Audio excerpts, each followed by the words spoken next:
Ahead, a buyer emerges for Sprint, and a new reading on how Spain is dealing with the debt crisis.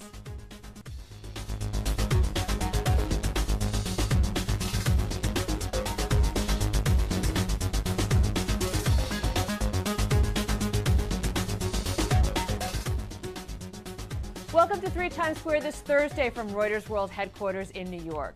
The U.S. mobile phone market may have more of an international flair.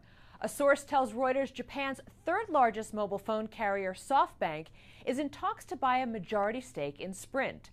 German's Deutsche Telekom already owns T-Mobile USA. The Softbank Sprint deal could be worth nearly $13 billion. Softbank saying reports of the talks are based on speculation. Sprint wasn't immediately available for comment. Sprint shares jumping on the reports near $6. Sprint climbing, jobless claims falling. Our daily digit today, 339,000.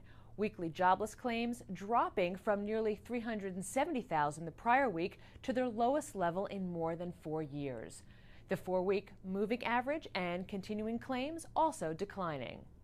Spain's credit rating also declining as well, but not in the way expected. Our Nigel Stevenson joins us from London. Nigel, fill us in on the surprise and what it means. Very good morning to you, Lisa. Yes, the S&P move came as a bit of a surprise, as it was actually Moody's that said publicly that they were taking another look at Spain's economy.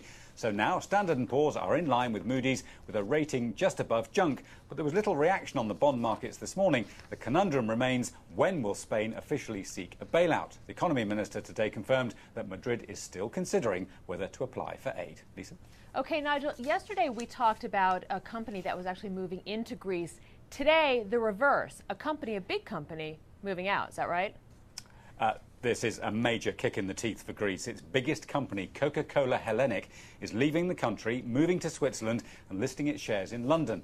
It must be said that CCH, in which Coca-Cola of the US has a 23% stake, bottles Coke and other drinks in 28 countries from Russia to Nigeria, and about 95% of its business is actually outside of Greece.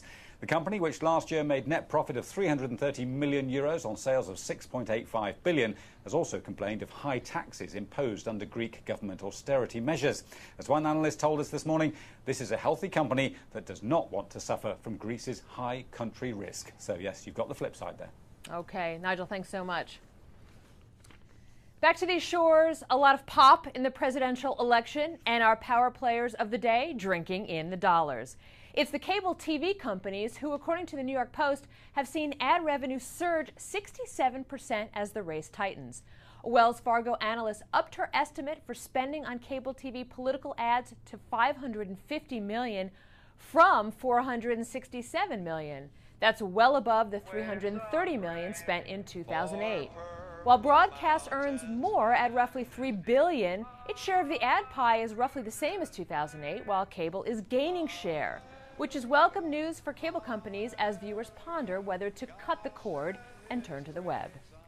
And finally, a while back we told you about a restaurant in Italy that lets you barter goods for food. Now, one bookstore in Spain also finding ways to help its debt-laden citizens. At the aptly named Free Books, visitors can read or own their favorite titles at no cost, or they can opt to become a regular patron at the suggested price of €1 a month. Donations of cakes, coffee, or other books are welcome, and not a Kindle in sight. That's the latest in 3 Times Square this Thursday. You can follow us on Twitter at Reuters Insider and check out our Reuters YouTube TV channel at Reuters.com/ReutersTV. I'm Lisa Bernhard. This is Reuters.